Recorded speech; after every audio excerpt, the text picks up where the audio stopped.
Why we know less about the deep sea than we do about Mars. Right now, somewhere beneath you, there is a creature no human being has ever seen. It might glow. It might have teeth longer than its own head. It might live and die 1,000 meters down in total darkness, in silence, in cold just a few degrees above freezing. And no one will ever know it existed. That's not science fiction. That's Tuesday on planet Earth. We have better maps of the surface of Mars, a planet 140 million miles away, than we have of the floor of our own ocean. Let that sink in. We photographed almost the entire surface of a dead red rock in space, but the bottom of our own backyard? We've barely scratched it.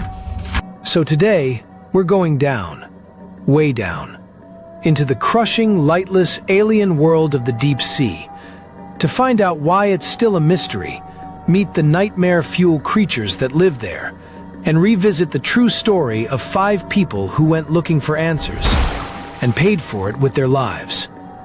Let's dive in. Scientists estimate that humans have visually explored somewhere between 0.0006% and 0.001% of the deep ocean floor. Not 1%, not 1/10 of 1%. A number so small that the entire area we've ever laid eyes on is roughly the size of the state of Rhode Island, spread across an ocean that covers 2/3 of our planet. To put that in perspective, if the deep sea floor were a house, we've only ever looked inside one closet. And this isn't for lack of trying.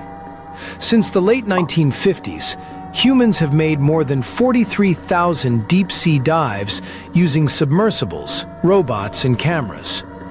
That sounds like a lot, until you realize the deep ocean floor covers an area roughly 65 times the size of the entire continental United States.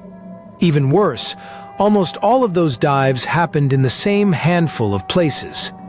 Just 5 countries, the US, Japan, New Zealand, France, and Germany, are responsible for exploring 97% of everywhere we've ever been down there. Most of the planet's deep sea has never had a single camera pointed at it, ever. So why is this still true in the 21st century, when we've landed rovers on Mars and sent probes past Pluto? 3 brutal reasons: pressure, darkness, and cost.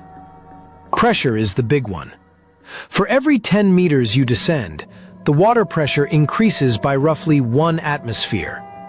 At the deepest point in the ocean, the Challenger Deep in the Mariana Trench, nearly 11 kilometers down, the pressure is over 1,000 times what you feel at sea level. Scientists describe it like this. Imagine balancing the weight of about 50 jumbo jets on top of your body, all at once. Steel doesn't just bend under that kind of force. It gets crushed like a soda can under a bulldozer.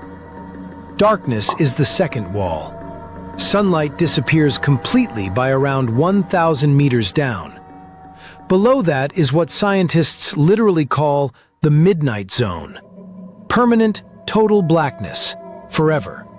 You can't explore what you can't see, and you can't just strap a flashlight to a submarine and expect it to illuminate an area the size of a small country. And then there's cost. Building a vehicle that can survive that pressure, keep humans alive, and still function like a precision scientific instrument costs millions of dollars. And that's before you pay for the support ship, the crew, and the fuel to get it out into open ocean. A single expedition can run hundreds of thousands of dollars a day. Put it all together, and you get one of the strangest facts in modern science. We know the surface of the moon better than we know our own ocean floor. But here's the thing. Every time we do manage to get down there, we don't just find rocks and mud. We find things that look like they escaped from a nightmare or a science fiction movie. Let's meet a few of the deep sea's strangest residents. 1.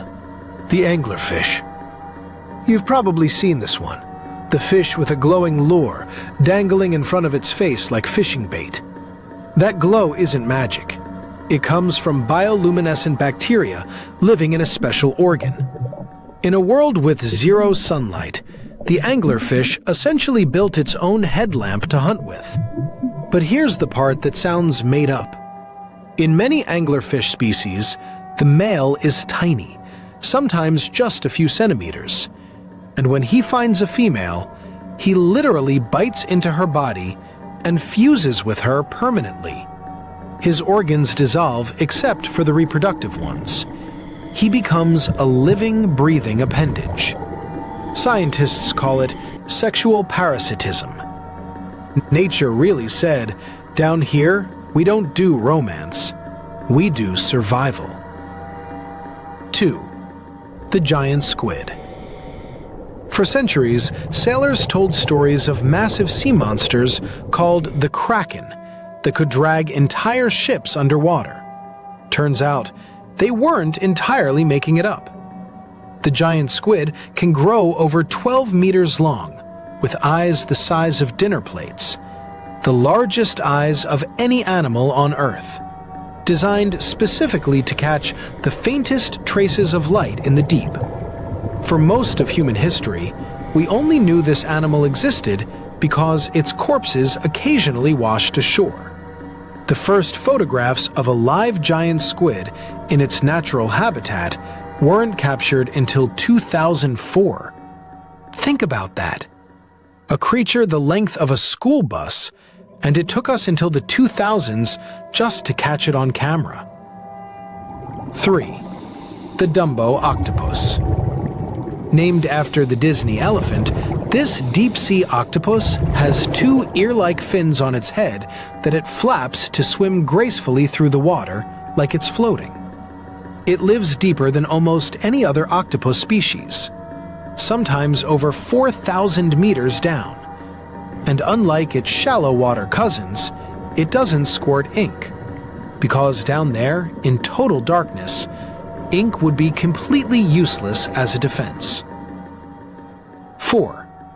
The Yeti crab.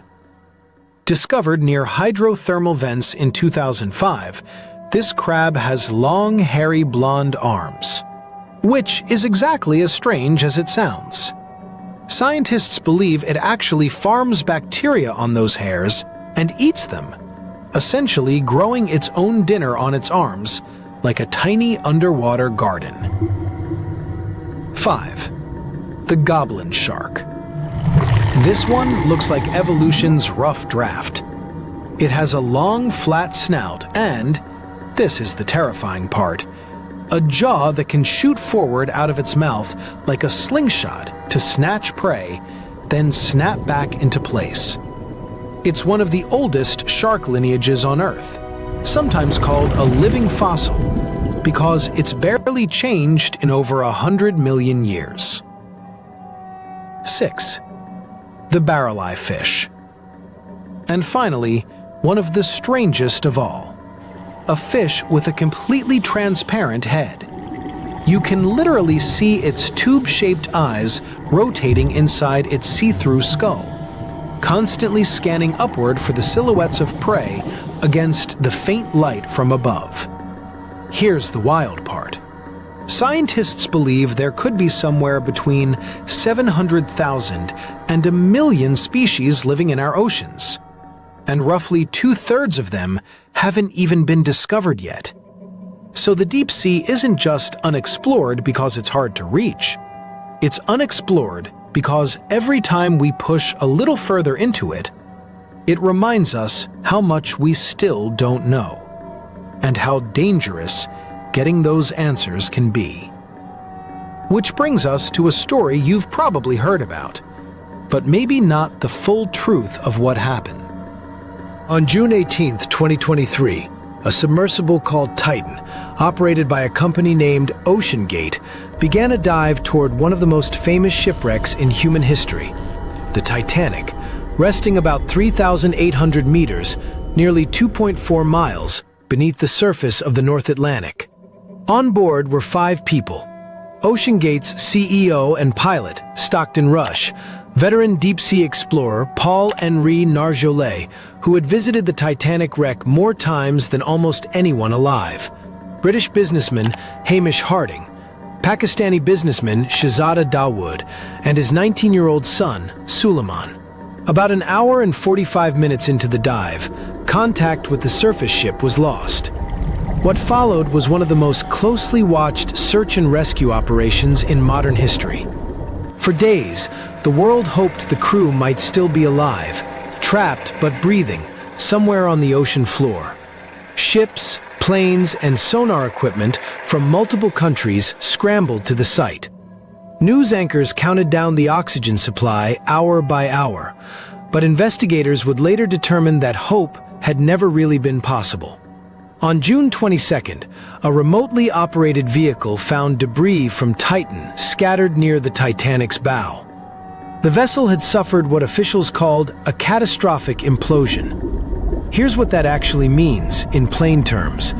At that depth, the water pressure is more than 300 times what you feel at sea level. Titan's hull, controversially built from carbon fiber rather than the titanium or steel typically used for deep-sea submersibles, failed. When a pressure vessel like that fails at extreme depth, it doesn't leak slowly. It collapses inward in a fraction of a second, faster than the human nervous system can even register pain. Investigators later stated that the implosion happened in milliseconds, meaning the 5 people on board almost certainly never knew what was happening to them. In August 2025, the U.S. Coast Guard released the final report on the disaster after a 2-year investigation. Their conclusion was blunt. This tragedy was preventable. The report pointed to a combination of failures: a rushed and inadequately tested hull design, a lack of independent safety certification that the submersible industry typically requires, and what investigators described as a toxic workplace culture at OceanGate, where employees who raised safety concerns were reportedly pushed out rather than listened to. Witnesses testified that on previous dives, crew members had heard unsettling cracking sounds coming from inside the hull, warning signs that, in hindsight, were impossible to ignore. It's a heartbreaking story, but it's also an important one, because it captures, in the most tragic way possible, exactly what we've been talking about this whole video. The deep ocean does not forgive shortcuts. It does not care about ambition, or budgets, or timelines. Every meter you descend, the pressure gets a little more unforgiving, and the margin for error gets a little thinner. The scientists and engineers who do explore the deep sea safely spend years, sometimes decades, testing, certifying, and retesting their vehicles for exactly this reason. Because down there, physics doesn't negotiate. So here's where that leaves us. We live on a planet that is almost 70% ocean, and yet the vast majority of it remains a bigger mystery to us than outer space. Somewhere down there could be cures for diseases we haven't cured yet, ecosystems that could reshape our understanding of how life survives in extreme conditions, or species so strange we don't yet have the words to describe them. But exploring that world will always come with real risk. It demands respect, patience, rigorous science, and yes, sometimes it costs lives, as we tragically saw with the Titan.